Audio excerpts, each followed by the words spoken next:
Thank you, Mr. Speaker. I pay tribute to the service of a remarkable woman, Joan Wagstaff of Padstow Heights. Joan served for over 23 years as President of the Bankstown East Hills Handicapped Association, or BHA as it's affectionately known in my local area. The list of her achievements and the contribution she has made to the association and many other worthy groups and our local area is immeasurable. Her daughter, Kylie Wagstaff, recently noted that Joan has such a strong sense of social justice. If she identifies a need, she can't help herself but get involved. This level of commitment was how she met her husband, Alan, at a dance that she had organised to raise money to buy a few things for the nurses at the nurses' home at Sutherland Hospital, where she lived and worked at the time. Joan and Alan's marriage was to prove a wonderful partnership that our community is grateful for. Joan and Alan moved to Padstow from Sutherland in 1966 and she remained in the same house until this year.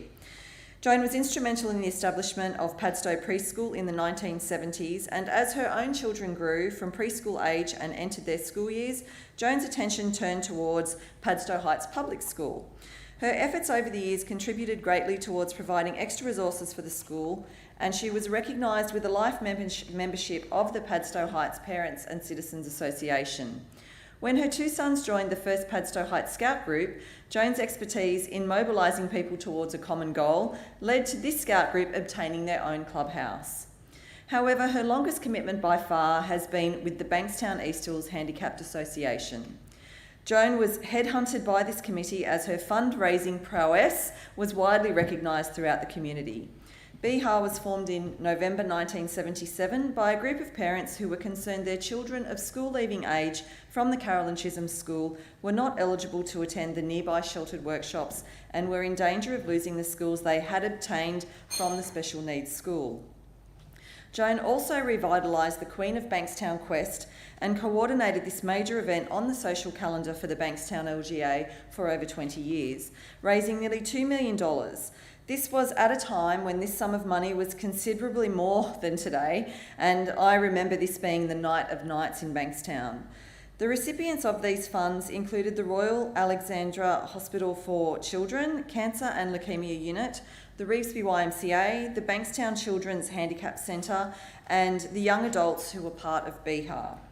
The money enabled BHA to purchase initially one house, which allowed 4 mildly to moderately handicapped adults to move into a home to have the opportunity to live independently in supported accommodation.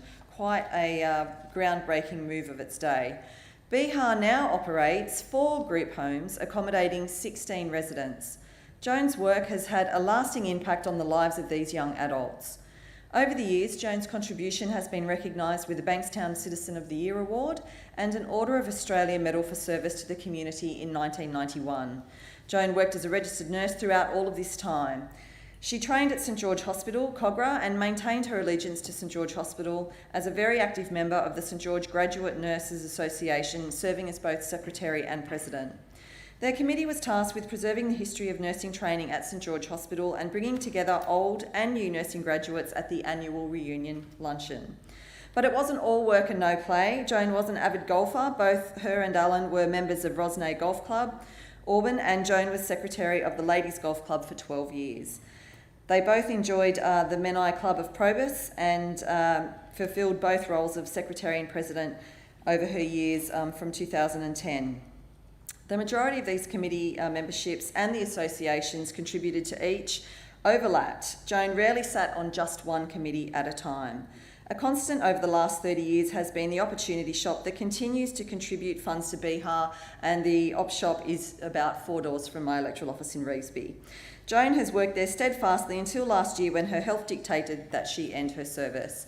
She used her love of art and antiques to pick out the treasures from other people's junk and make extra dollars for the op shop with regular trips to Sydney auction houses, not necessarily to Alan's delight, but as he was tasked with the driving and the heavy lifting. There would be very few residents of the Padstow, Revesby, East Hills and Picnic Point area who have not bought a raffle ticket or a Lamington or been to a fete or a fashion parade or bought a $5 bag of books from the op shop at Revesby throughout these years that Joan did not have a hand in somehow.